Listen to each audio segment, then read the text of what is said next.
আসসালামু আলাইকুম। আমন্ত্রণ জানাচ্ছি রুবিস ট্রাভেল অ্যান্ড হবিতে। আজকে আসছি বাগবাড়ি দেখতে। না, এখানে কোনো বাঘ নেই। বাঘ না থাকলেও এই বাড়িটার নাম বাগবাড়ি। কেন বাগবাড়ি এই বাড়িটার নাম সেটাই জানার জন্য আমি আজকে পুরান ঢাকা আবুল হাসনাত রোড 14 নম্বর বাড়ি। এটা হচ্ছে সাতরোজাতে অবস্থিত। সাতরোজা মাজারের ঠিক পাশেই। যে কোনো মানুষকে জিজ্ঞেস করলেই দেখায় দিবে।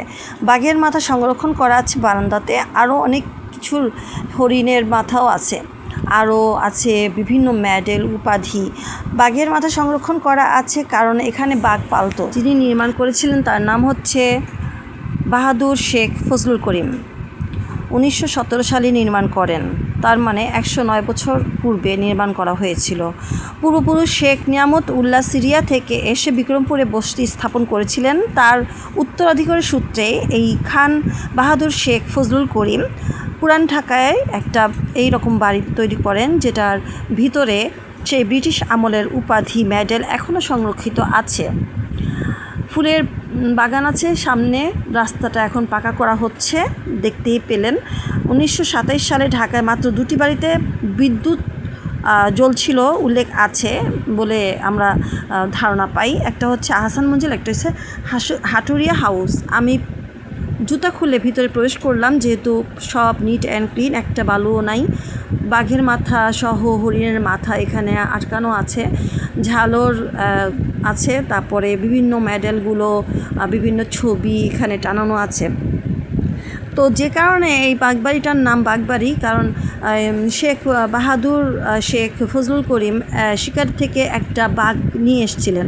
ইনি হচ্ছেন শেখ বাহাদুর শেখ ফজলুল করিম। তো উনি বাঘটাকে পালতেন। ছোট বাচ্চা বাঘ বড় হতে লাগলো। একদিন তার ক্ষতস্থান থেকে বাঘটা রক্তপান করছিল বিধায় তিনি বাঘটাকে হত্যা করেন, কারণ বাঘটা রক্তের ঘ্রাণ পেয়ে গিয়েছিল। যে কোনো মুহূর্তে হয়তো ওনাকেও মেরে ফেলতে পারতো বাঘটা, যে কারণে উনি বাঘটাকে হত্যা করেন এবং এই বাঘের ছবিও এখানে আছে।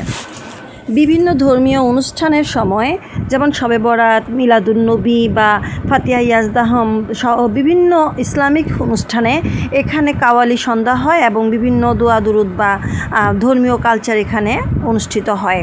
তো আজকে আমি অবশ্য বাড়ির ভিতরে ঢুকতে পারিনি, কারণ বাড়ির যারা সদস্য ছিলেন তারা সেদিন বাসায় ছিলেন না। আমি জাস্ট বারান্দা পর্যন্তই ভিডিও করতে পেরেছি। ভিতরের রুমগুলোতে নাকি কাঁসার থালা, তারপর ব্যবহৃত অনেক জিনিসপত্র আছে, যেটা আমি ভিডিও করতে পারিনি।